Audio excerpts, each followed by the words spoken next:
Hi, my name is Ron McCracken, and one of my treasured Boston Marathon medals. This was from 2013. Um, so I wanted to talk about a few things. First of all, uh, Tuesday morning, December 10th, is going to make 5 years, 7 months, and 3 days sober for me. So just a few days ago, I passed the 5 year, 7 month mark my sobriety, and I'm pretty proud of that. That was on Saturday, and then on Sunday, so that was a big day, big deal. And then Sunday we had our most recent recovery workshop, which is Rockstars Unite. That's Rockstars ROCC, which is Recovery Oriented Community Care. And I speak at those. I'm now a master peer presenter, speaking at those. And I've been doing these for almost 4 years now, and I'm just really riding a wave. I guess riding a wave of joy, because our workshop on Sunday. Say that 3 times fast. Workshop on Sunday. It was one of the best ones yet. I've been doing these for almost 4 years. January's gonna make 4 years, and it seems like they get better each time. I don't know for sure that they do, but the big thing is, and I always point this out to people attending, and then in reference to future workshops, is I always learn something new. I always learn from either my other peer presenters or people in the audience, especially when we have our group discussions. There's 3 sections. After each section, we'll have group discussions for, I think they're 15 minutes each. And so we get to dive into things a little more, and people can tell us more of their lived experience, with mental health conditions and addictions. And I just hear some amazing stories. And again, it's always fascinating. I always learn something new. So as Bill Murray said in Caddyshack, so I got that going for me. But I'll have to admit that, and I'm getting the impression this is somewhat common in recovery, that sometimes you can feel isolated because in so many ways you've left the past behind in so many ways,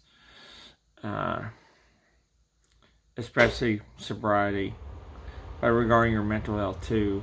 I mean, for instance, I don't even remember the last time that I had any suicidal thoughts. I think maybe, it's December 10th, 2024, maybe 6.5 years ago, something like that. I didn't write it down, of course, but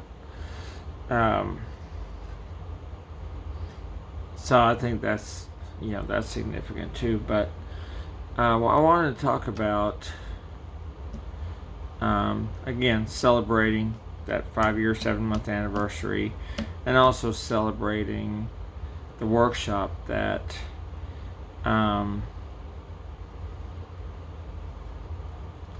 almost feel like I don't really get to celebrate. It's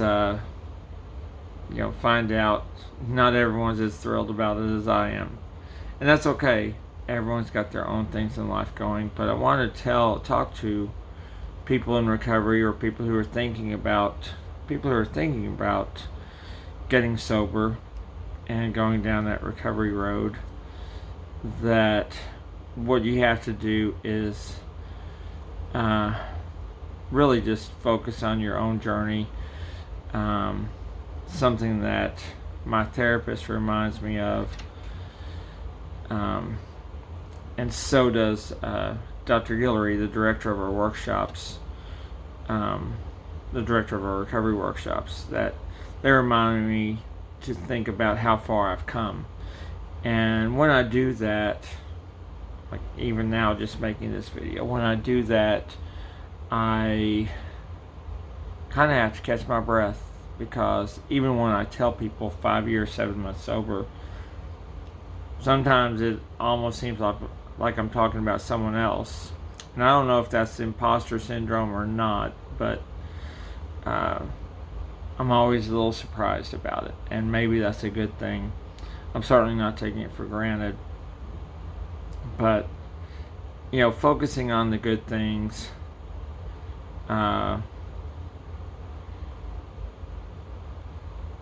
something that I learned from someone I interviewed many years ago, back in my journalism days, actress named E.G. Daily, who played Tommy Pickles on Rugrats, but she happened to be Pee Wee Herman's girlfriend in Pee Wee's Big Adventure. And I got to interview her for a show called Duckman many years ago. And she had told me that she had been seeing a therapist, and her therapist told her to put things in two categories, put everything in two categories. That's people, places, and things. Life Force zappers and Life Force enhancers. And anything that drains you, anything that wounds you, or just doesn't serve your purposes, Life Force zappers. And then Life Force enhancers, things like those workshops, my mental health advocacy, even making these videos, Life Force enhancers. Other people that I meet in recovery, Life Force enhancers. Dogs, whatever feeds your soul and makes it glow. So the idea is to get the Life Force zappers out of your life, even if it's a job. If it's really that detrimental to your mental health, you have to leave that job. Jobs, relationships, whatever.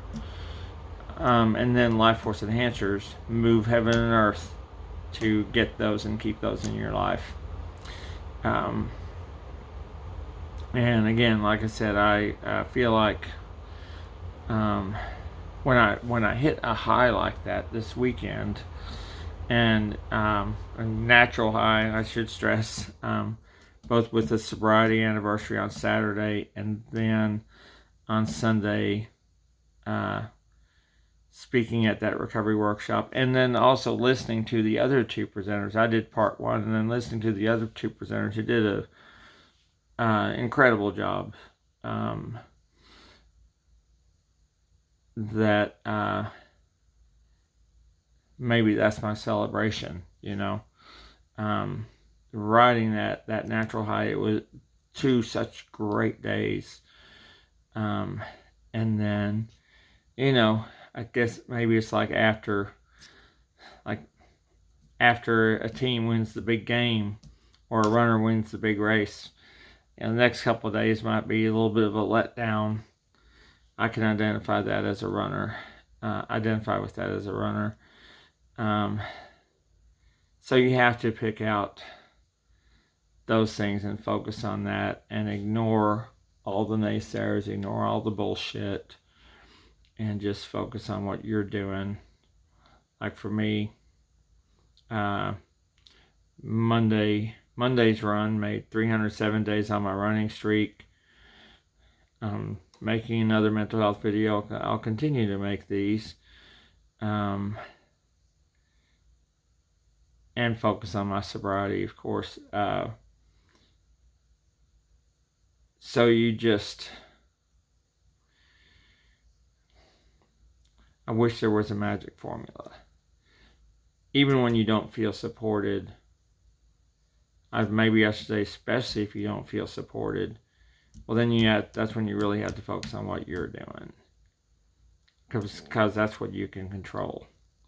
If no one wants to celebrate with you, well, that's okay, that's fine. And some people do, and maybe they just live far away, and that's all right too. They can be with you in spirit, but I just think a lot about the journey so far and how far I've come. It's just, and Sunday was another example. I've gone from the aftermath of the Boston Marathon bombing and getting chronic PTSD with that. So I already had depression, anxiety disorder, ADD. I already had these other things going. I think maybe the anxiety disorder was the worst part of that. It's kind of hard to rank, but gone from that to being a master peer presenter at these recovery workshops where we talk about mental health conditions and addictions and the connections between the two, because they're almost never mutually exclusive.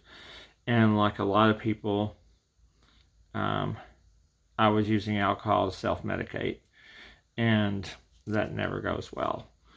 Because it just more and more and more and more and more, and the pain wasn't going away. The pain and the trauma, I'm sure it was making it worse.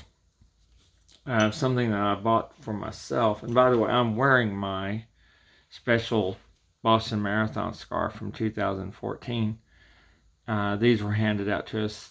The church, I think it's Trinity Church, that's right next to the finish line at the Boston Marathon.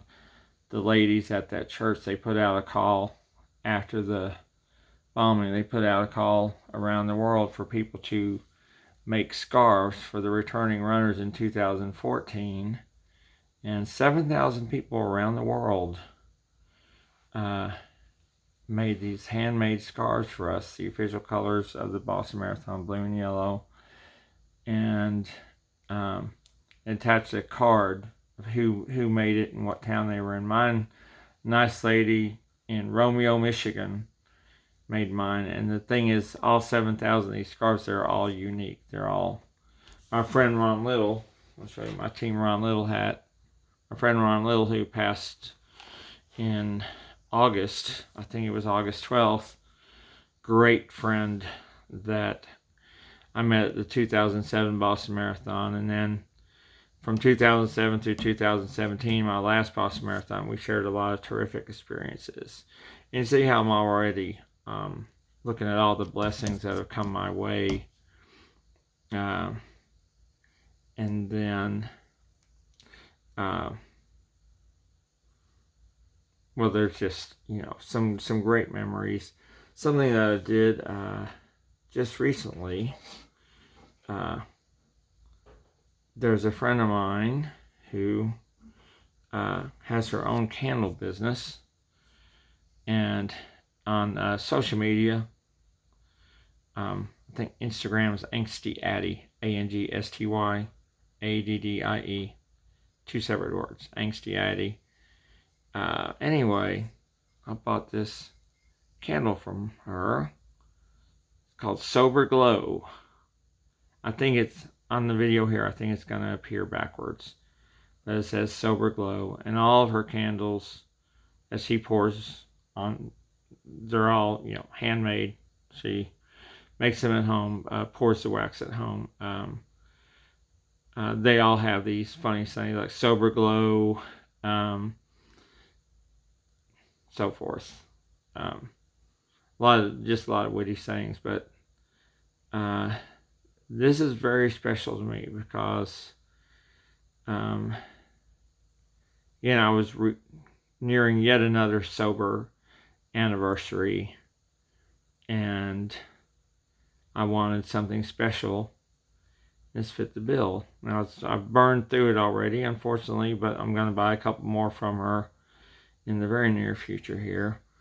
And you have to do things like that. Like I said, that's a little celebration on my part. A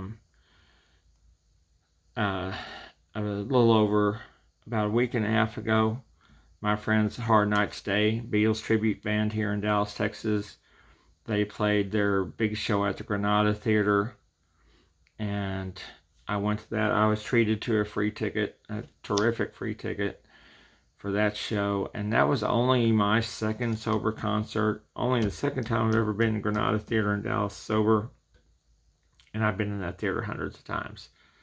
So only the second time in there sober. Everything looked so different. And that's part of sobriety. You get that clarity. Everything looks different, sounds different, smells different. That's the only way I can explain it. It's a bit magical. So I mean, I'm just, and I think this video will be part of my celebration or commemoration of yet another sober anniversary. I'm gonna try to do these every month. So 5 years and 7 months, and I'm enormously proud of that, if you can tell.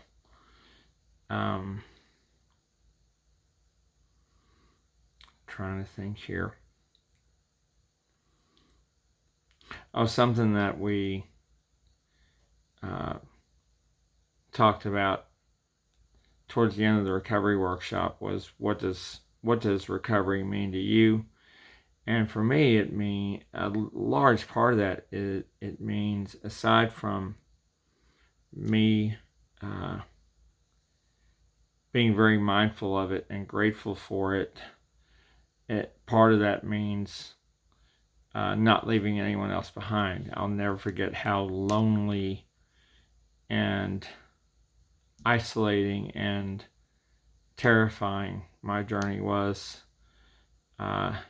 before I finally found good therapy. Finally found my good therapist in August 2017. So 4.5 years after the marathon bombing. And then a little over 6 years after the marathon bombing, May 7, 2019, my sobriety date,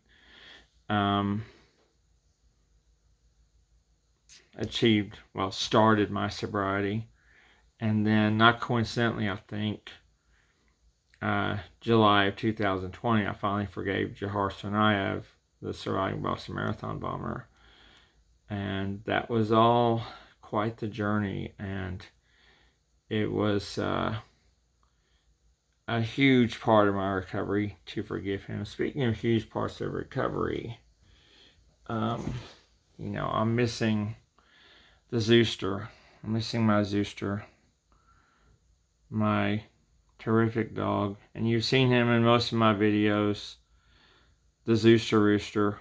He passed away June 13th of this year, and I miss him enormously. And you see how enormous he was. I have really big hands, and his paw print is not too much smaller than my hands. Zooster was 90 plus pounds.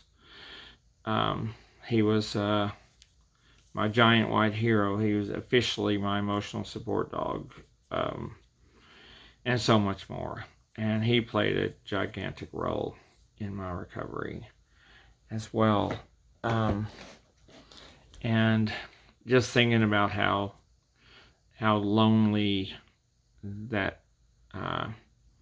journey could be at times, and he's really the reason that I survived all that.